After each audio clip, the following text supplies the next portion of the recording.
This video comes from my Archaeology Corroborates the Bible series. Entries in this series are based on the book Unearthing the Bible, written by Titus Kennedy. Kennedy looks at 101 archaeological discoveries that bring the Bible to life.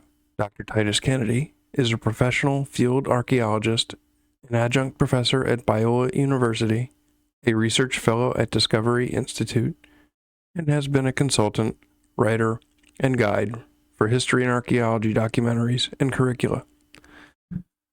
Kennedy currently directs archaeological projects in Bible lands, and he has researched and photographed artifacts from around the world. Artifacts left behind from the vanished ancient world of the Bible have been found and recovered through archaeology. What is an artifact? In simple terms, an artifact is an ancient object made or modified by humans, and many have been found, especially in recent years, at archaeological sites around the world. Artifacts include statues, altars, jewelry, weapons, tools, inscriptions, paintings, coins, scarabs, tablets, papyri, stelae, reliefs, and pottery, showcasing the artistic and technological prowess of the ancients.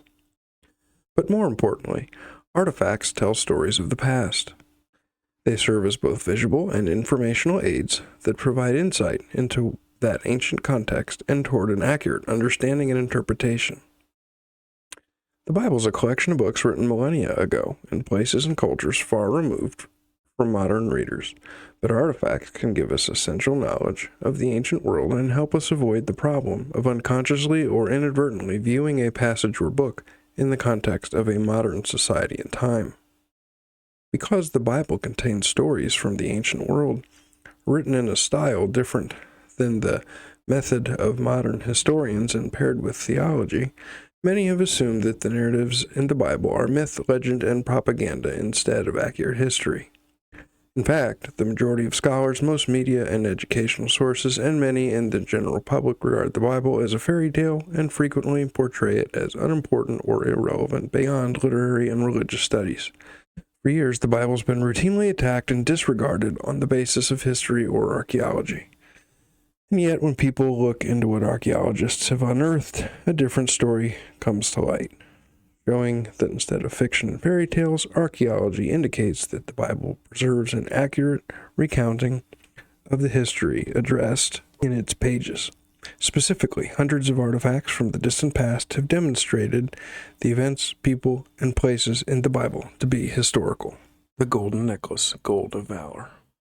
The Gold of Valor, or Gold of Honor, was an ancient Egyptian award, usually in the form of a large gold necklace given to those who performed exceptional service to the pharaoh and the nation.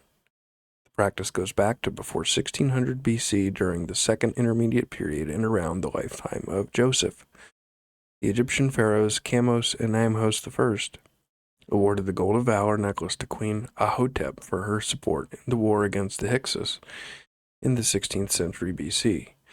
The Gold of Valor was also bestowed twice on the military official Amhose, son of Ebana, for his exceptional service in battles for the pharaoh.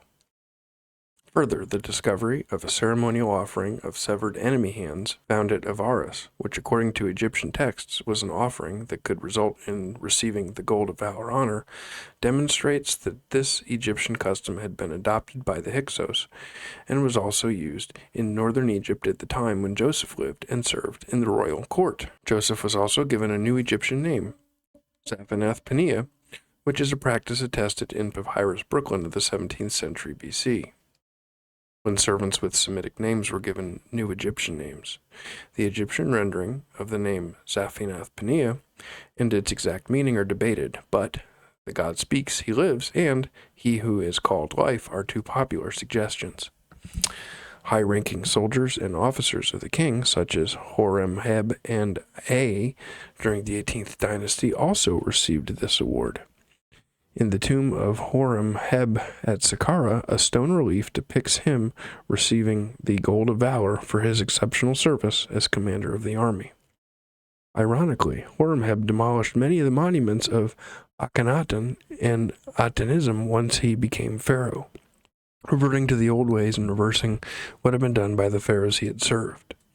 After Joseph interpreted for the pharaoh a dream about a future famine, then advised the king that they should gather 20% of their produce during the good years and store it under guard for the coming years of famine, the pharaoh awarded Joseph the gold necklace, or Gold of Valor, for wisdom that would save Egypt. It is also possible that the memory of the 7-year famine, divine dream of Pharaoh, and the interpretation and solution by a wise advisor was preserved on the 3rd century BC.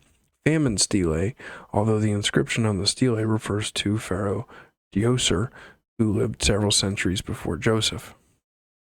Genesis 41:42 says, quote, "Then Pharaoh took off his signet ring from his hand and put it on Joseph's hand and clothed him in garments of fine linen and put the gold necklace around his neck." So perhaps this Gold of Valor archaeological discovery is an ode to that passage in Genesis, marking its historicity.